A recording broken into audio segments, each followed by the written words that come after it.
This is a production of Cornell University. So as always, we have our guest on today. So today, Brad Park from Rutgers University. Really happy to have Brad on. We're going to talk about some tall fescue, maybe some traffic tolerance of tall fescues. I know those are going in a little bit more in sports fields up here. So we'll chat about that. But as always, Frank will start us off with a little preview. Well, here we go. For those of us jonesing for baseball, can you hear me, Carl? Yep. All right, good. All right, good. For those of us jonesing for baseball, this might be what it's going to look like when it comes back to the United States. This is South Korean players now. It seems surreal to see such a thing. So we're wrapping up about 10 weeks of doing this with you guys now. Now that everybody's busy, we're going to take a hiatus and let everybody get busy to their work. We hope that these shows have been useful, distracting, enjoyable, fun, educational, all the things that we've been trying to do in getting us through the first part of this long haul on this pandemic. And we're really grateful for our colleagues like Brad Park that have taken the time out to join us for the fastest 30 minutes in turf, as we've started to tout. Let's do a little quick weather review. We're still behind. And, we heard again on Thursday mornings, we have the benefit of hearing from our climate center expert, Art DiGaetano, on our weekly call very, very early in the morning. I've been chatting with Rich Buckley for 20 years now, Brad, on this call. I think you've been on it with us a few times. We're still well behind. In fact, we were much warmer up north here than you were down there to the south. We're starting to see ideal conditions from a heat perspective to do weed control, if you're able to do weed control. And again, I've said to school grounds people, without the students around, this might be a good time to ask for an emergency exemption to make some broadleaf weed control. If you have a pesticide license or if there's funds available to do this, this is one important point we made a number of weeks ago, that weedy fields are not safe fields, right? The footing that you get from these different plants out there requires a safety intervention. And without any or minimal exposure, there's opportunities now to maximize that. I'm not sure I'd recommend spring as the best time. Fall is typically going to be a better time. But if you're doing it in the spring, models and things like this can be very useful. It's unusually dry now for much of us. I think we're starting to see some drought stress. We heard from Dave Chinnery this morning. On the left here is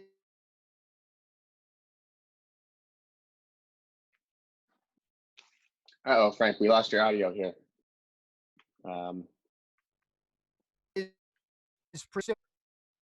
that? I can hear you now. You hear me now? A little choppy, but we'll see here. All right. How we doing? Now we're good. We're good? Okay. So let's see. It's dry. Looks like it's going to be dry. We're coming into some of the driest time of the year. You're growing grass on sand is going to be worse. The heat's building, and we're starting to see some heat stress, certainly in central Jersey, south, North Jersey, and south. You can see the heat stress in a little bit cooler by the water. Soils are starting to warm, upper 50s, low 60s, upper 60s. You can see everything's plugging along, but still not consistent warmth, right? Still not consistent warmth.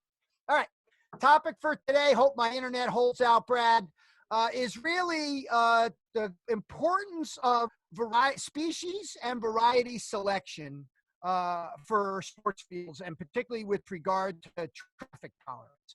Now, I've been very hot on these hybrid things. Greg Munshaw has been playing around with this, and they're finding that, not unlike what you've been finding in the cool season grass arena, that the varieties that you use in these cases matter.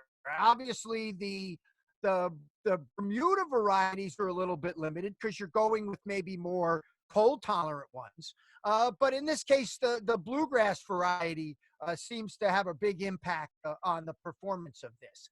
Now, Doug Soldat just tweeted this out last week. Doug's had some long-term stuff going on at the University of Wisconsin, looking at different varieties and seeing that, variety makes a difference, weediness and color. And on the right here, you have the Kingfisher variety. Let me see if I get this. The Kingfisher variety this is 0 fertilizer, 2 pounds and 4 pounds. And you can see the impact that it has on weediness in this particular case. Now, Brad, I know you've been doing this work with traffic simulators. I think this is the Katie. It's not the sweeper. So as we go through some of this work, I want you to make sure you clarify it for me, what you're using. So here's some old work you did looking at Kentucky bluegrasses. There's some recent work done with Kentucky bluegrass varieties. And one of the things I thought you concluded here was really interesting, that seasons of traffic seem to matter. So you also did, and you looked at different varieties here, but let's stop here for a second, Brad, and bring you into the conversation. Let me go back so you can see my screen. I want to talk about this bluegrass study first, if you don't mind. Right. So talk a little bit about this work and this bluegrass data here. Let's start with the different types of bluegrasses that people can pick. Many might not be familiar with the Rutgers way of characterizing bluegrasses that you guys pioneered, years ago. Let's start with the different types of bluegrasses, and then we'll get to the seasonality of their traffic tolerance. So as far as the types, I think just a little bit of a review for everyone participating. What bluegrass types involve is a characterization of individual varieties or individual experimental selections previously was based on their growth, their performance characteristics, their appearance. Dr. Josh Honig, Dr. Bill Meyer have kind of taken it to an additional level where now they've introduced DNA fingerprinting and genotyping into this, where they can look at individual bluegrass, varieties and experimental selections, and now group them genetically. But it's and what is the significance of these differences, Brad? Let's start with their differences relative to traffic tolerance. Well, I think what's important is from a blending perspective, where if you're going to put 2 or more bluegrasses together to kind of improve the genetic diversity, so to speak, within the blend, it's important not only to look at individual varieties, but also try to select varieties across types. So, for example, the compact midnight types. The midnight types are a group of bluegrass, Kentucky bluegrasses. They're actually very similar as far as the way their growth, their performance characteristics. Mm-hmm. Very, very slow to green up in the spring. They actually do have very good summer performance. They maintain their winter color long into the fall. They have very dark green color, pretty good summer patch tolerance, but they are generally very, very slow to green up. So not good for lacrosse in the spring. I think if it's a very, very early season lacrosse, which is a difficult sport to deal with, just in general. But I just think the expectation on the part of the turf manager has to be, okay, these things are going to grow. These things are going to green up very, very slowly. Once they get going, though, they have good, they're pretty wear and traffic tolerant, and what about so one of the things that's interesting to me is what I think Doug is getting at in some ways is that newer varieties seem to be dependent on being fertilized routinely. More recently developed, improved, low-cut bluegrasses generally require more intense maintenance. And I'm willing to do that, Brad, if I get more traffic tolerance. Is there something there between the common types like Ken Blue or some older ones that might actually be better for wear tolerance rather than some of these new ones that will be better with fertilizer, but the old ones will be better with minimal inputs? Do you see what I'm getting at? I do. I think the one thing that you've got to be a little bit careful with some of the older bluegrasses is susceptibility to leaf spot, Mm. particularly in the spring, and it's different than the gray leaf spot that affects ryegrasses and now tall fescue. But Mm-hmm. that is a challenge with the Ken blues and some of the kind of the common types that the susceptibility to the leaf spot caused by the Drosselera bipolaris. Um, that's a challenge with those. But I mean, I think that they do persist. Yes. No, They do persist, right? They do really do. persist. In fact, the less you do, the more they persist, right? I think one of the other thing that just to add with bluegrass, I think the establishment year is pretty critical, and particularly from a fertilization standpoint, where you really want to get these things in the ground, seeded, latter part of August through the month of September, and then be vigilant, use that term, Mm-hmm. with fertilization to just make sure that They there's fill in. plenty enough N to get that canopy Mm-hmm. to fill in. Mm-hmm. And I think as bluegrass ages, Mm-hmm. I do think the end need does subside. But that fall and then that subsequent spring, I think it's pretty important to All to right, be so let me bug you. Let me bug you now to move on to the tall fescues, and then we're going to bring them together in the mixture, right? So you've also done similar traffic work with the turf type tall fescues, and I spend a couple of hours reviewing some of your work before we get together, and this is the quote at the very end of the paper that actually struck me.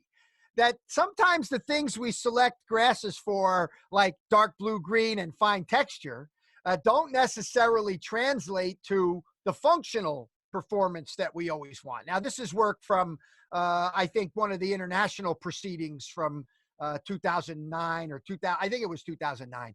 Anyway, the long and the short of it is, have we selected for really good looking bluegrass tall fescue types, and have we sacrificed some traffic tolerance because of it?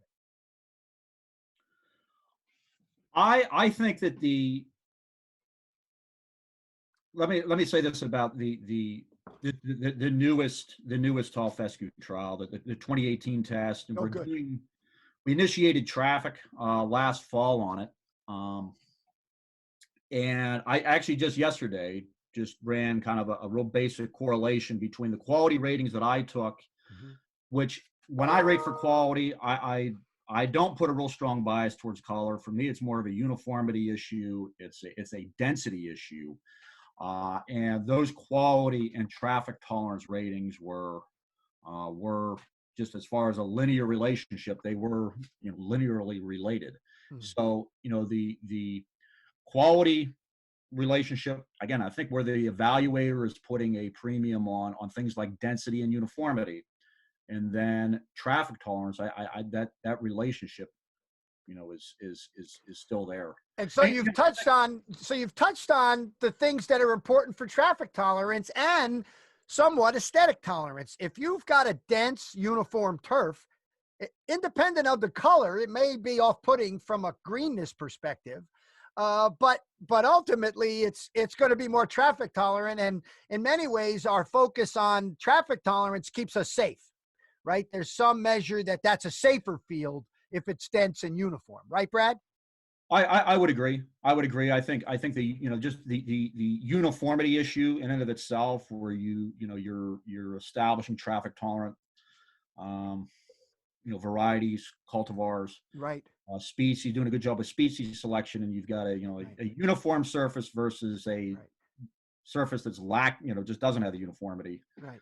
Um, And I guess, let me follow up, because you really got yourself going there for a minute on the establishment thing. And I think it's a key to some of the challenges we have with both bluegrass and tall fescue. And I have to say, it wasn't until you could get good tall fescue bluegrass sod that you started to see more tall fescue into the landscape, because it's not something that we would recommend you just put out there like you put out ryegrass, because of the potential for non-uniformity in leaf texture, right? If you're overseeding a ryegrass field with tall fescue and it gets clumpy, that's going to be off-putting.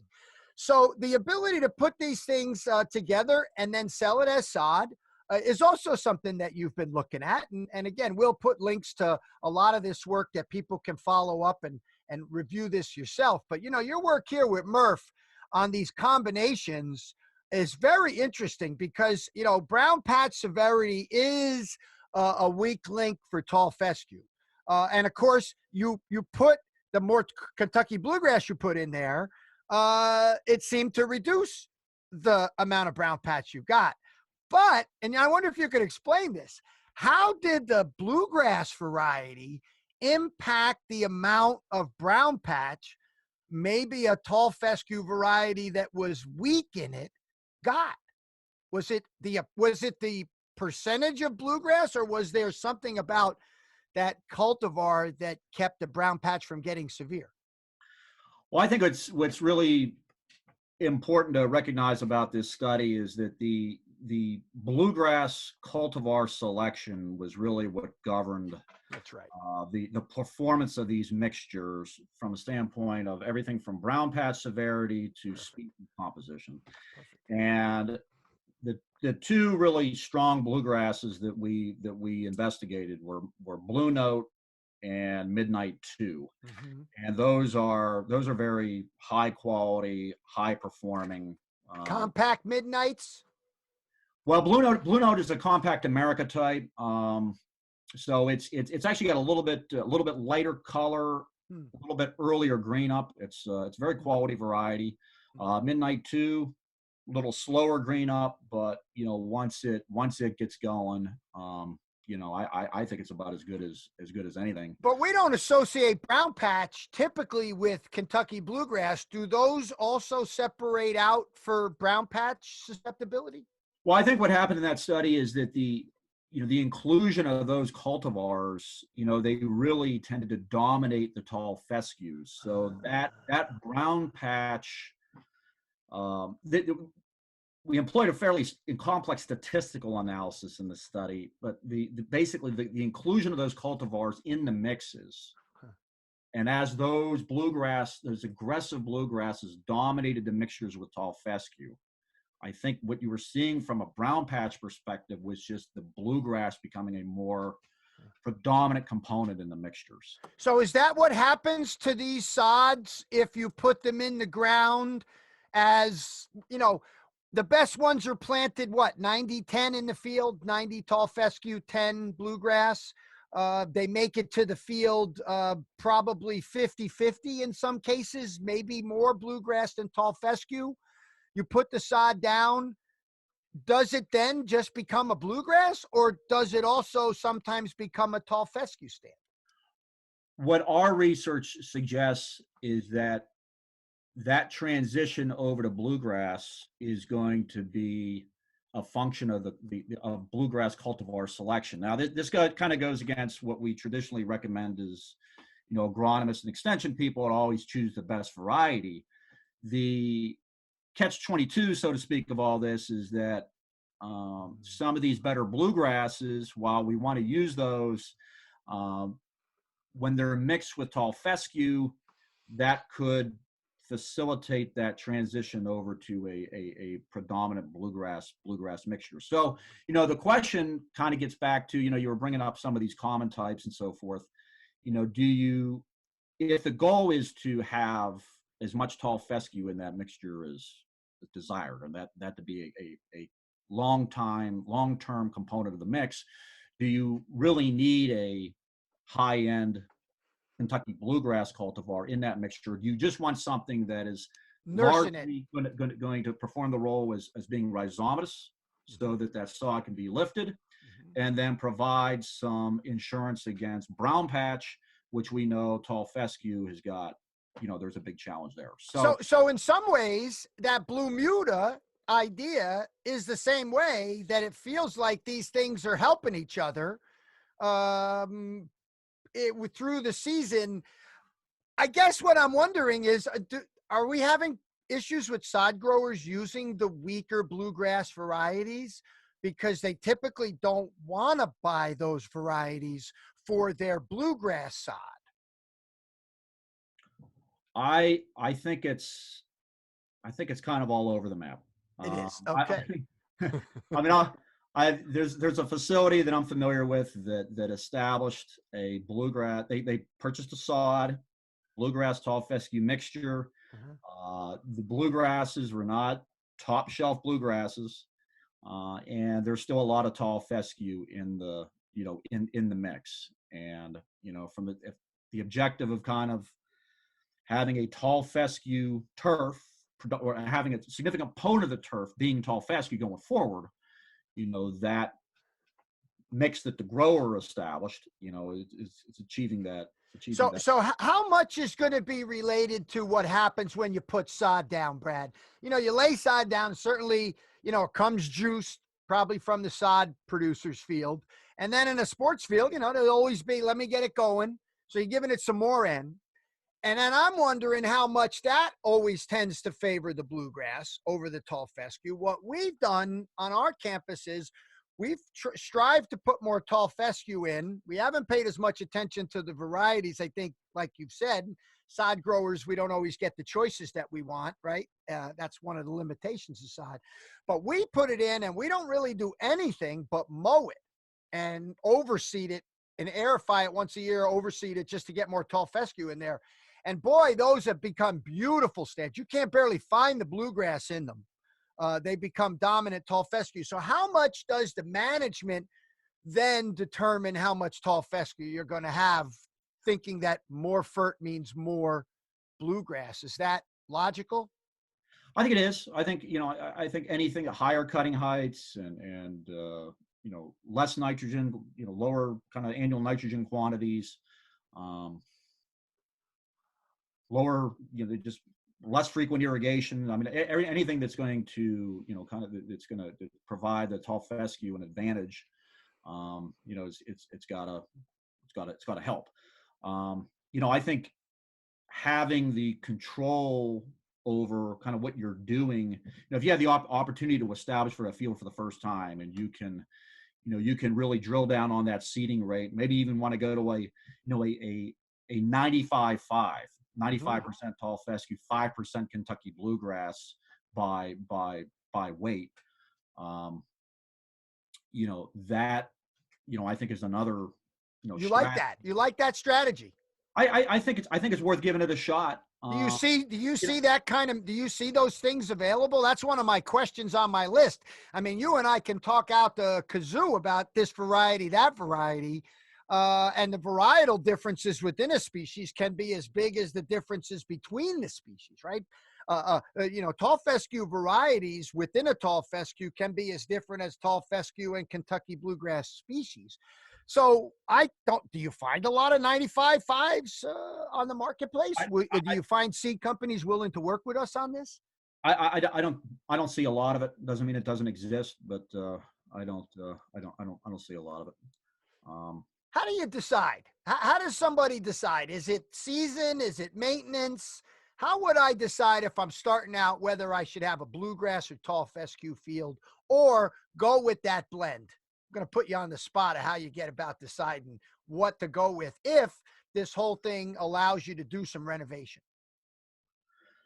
I think, first of all, having a discussion about what the anticipated management inputs are going to be going forward. So, I think if the objective is lower, fewer nitrogen inputs, less irrigation going forward, a higher cutting height, I think a tall fescue bluegrass mixture, and I think having the bluegrass in there, it does provide a little bit of an insurance policy, particularly on the brown patch issue here in central New Jersey, because that's a legitimate concern.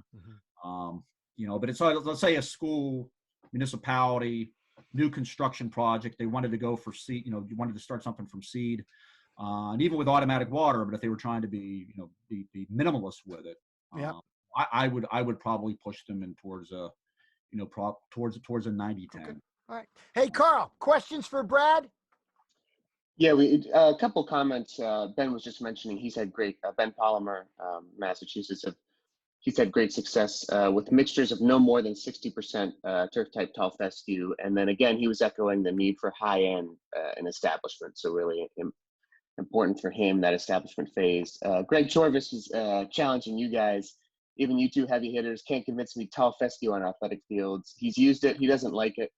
Nothing like KBG. I guess, the question I want to ask is that, sometimes we talk about clumpiness of tall fescues. And when we had Chase Straw on a couple weeks ago talking about player safety, he was talking about how unevenness in the surface can provide safety concerns when an athlete expects maybe their foot to plant in one way, and if the turf is clumpy and it goes a little bit, their foot travels a little farther down, that could present a safety concern.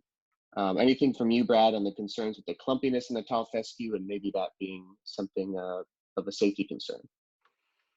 Well, I think part of the issue with clumpiness, we could probably spend a whole call on this. I know. I think it does get back to establishment, where if you don't do a good job establishing tall fescue for the first time, and you get everything from seed washing to insufficient seeding rates, and you just don't have a critical number of plants out there, that right off the bat is going to lead to clumpiness. I mean, with this background that Frank's using, over there, kind of on the far side, beyond where we covered, we had some washing, and we it's not part of the test; it's part of a border area. But that still hasn't filled in. And that's going back from 2018. So, tall fescue, yes, there's some rhizomatous, attributes, but it's basically functionally, I think it's a bunch type grass. It's not like Kentucky bluegrass, the way Kentucky bluegrass is going to fill in. So I think some of the clumpiness can be overcome with, again, seeding rates, seeding timing, making sure you get enough plants out there. I think the species as an athletic field, look, I don't think it's for everybody, but I mean, we've got a couple school districts here in New Jersey, kind of south of the New York metro area that are enormous. Yeah. And these high school, middle school kind of group complexes, no irrigation, they've got limited, labor, and, they've got to mow it 2.5 inches. They don't even have access to water reels. Mm-hmm. And that's where, tall fescue is a good choice, given, some of the summers that we have, the warmer climate, kind of northern transition zone. Mm-hmm. And, that to me, where we're not talking about real high-end sports here, we're talking about middle school sports, some high school sports, practice fields and so forth, where, I think it makes some sense. Yeah. And I got to say, and I'm going to make one more shot at it, Greg. I travel and visit golf courses in the Mid-Atlantic, and they have embraced tall fescue fully in the rough. You see some beautiful tall fescue in the rough when you get into the Mid-Atlantic, and I know Brad can attest to it as well. Now, on a sports field, I think I would always agree with Brad that I'd want Kentucky bluegrass as a base. I just think having a rhizomatous base on a sports field is a functional aspect of that field that you can't replicate with any other species that you'd want out there. So there's no question about the fact I don't want any sports field that's going to plant a cleat in it that doesn't have some rhizomatous bluegrass in it. I think tall fescue gives us a wider latitude of management that I can do. I can juice it up and get what I want in the density. I think I can cut it lower. And then if I don't, and I'm a little bit more light, I think I have some flexibility. But I do think what Brad said about warmer, right? Bluegrasses have struggled in the heat historically. There's ones that are good in the heat, but they maybe are not as good in the shoulders of the season, right, Brad? I mean, I think that's the argument where bluegrass might not always be the answer if the shoulders of the season traffic might be what you need. Well, I think certainly in the in the spring, and I think the shoulder seasons are just they're just a challenge across the board. Mm-hmm. It's March, it's November, it's the end of October, and that's where really, to me, traffic management becomes important. trying to, can you sod? I mean, can you find an avenue to sod at some point, after November 1 or November 15, and work with administrators to kind of close a field down. So, okay, look, we're done November 1st, and we're gonna sod between the hash marks. We're gonna sod down the center, and I mean, we can ryegrass overseed, but being able to come in and sod. That's where bluegrass makes a lot of sense. I mean, if that's what it's going to be, sod with blue, overseed with rye. But I think there are situations, again, where, in the absence of irrigation and, establishing a field for the first time, I work with a guy that just swears by it, and it's just doesn't want to touch ryegrass because, he's afraid it's not going to survive the summer. And, they can't really do a lot of sodding. So. And that's why last year, when the gray leaf spot took the tall fescue out, that got very concerning because, that's the kind of thing that changes the game. If all of a sudden these low maintenance areas with higher cut tall fescue are having problems with gray leaf spot, that was a very scary thing when, half of Bruce Clark's lawn dies because of gray leaf spot. Everybody gets nervous, right, Brad? Yeah, I think that's an emerging concern. I think it's going to be interesting to see how gray leaf spot and tall fescue kind of affects, new plantings versus, older established plantings. And I don't know. I'm not, at least here, New Jersey and North, that we're really know enough about it at this point. But I mean, it's on the radar for sure. And one of the, out of this 2018 tall fescue test, there is one of the newer variety that just has gone commercial and been named, actually is kind of marketing itself as a gray leaf spot, tolerant variety. So yeah, a new tall fescue. Yeah, a new tall fescue. Okay. So all right, Carl, more questions? Or are we good? I think we're all good. There's a lot of great comments from Ben and Greg and Dan Shad chipping in there too. So I'm really happy to have the conversation. I think that's we're about at half an hour. So I think that's a pretty good place to end it. Brad, thanks for taking the time. It's always great to chat with you. I really appreciate you being patient with my long questions and putting you on the spot. But I don't think we think about varieties a lot. And some of it is, to be honest, there's just not a lot of good seedsmen left out in this industry. I just don't see the seedsmen the same way I used to. So thanks for being that resource for us. And I hope that everybody there is well and Rutgers is keeping you safe. No, I appreciate the opportunity, and hey, anytime we can talk about using data and looking at data to make decisions, I think that's excellent. That's really what it comes down to. So. Thanks a lot. Thanks, Carl. We're signed off now. Till we'll see you again sometime. Yeah, we'll let everybody know either through our Shortcut newsletter, Twitter, or our website. We'll post whenever we're ready to do another one. Maybe in a month or so, but we'll see. So we'll let you guys know. Thanks a lot. Thanks, Brad. All right. Thank you, Frank. See you guys. Thank you, Carl. See you guys. This has been a production of Cornell University, on the web at cornell.edu.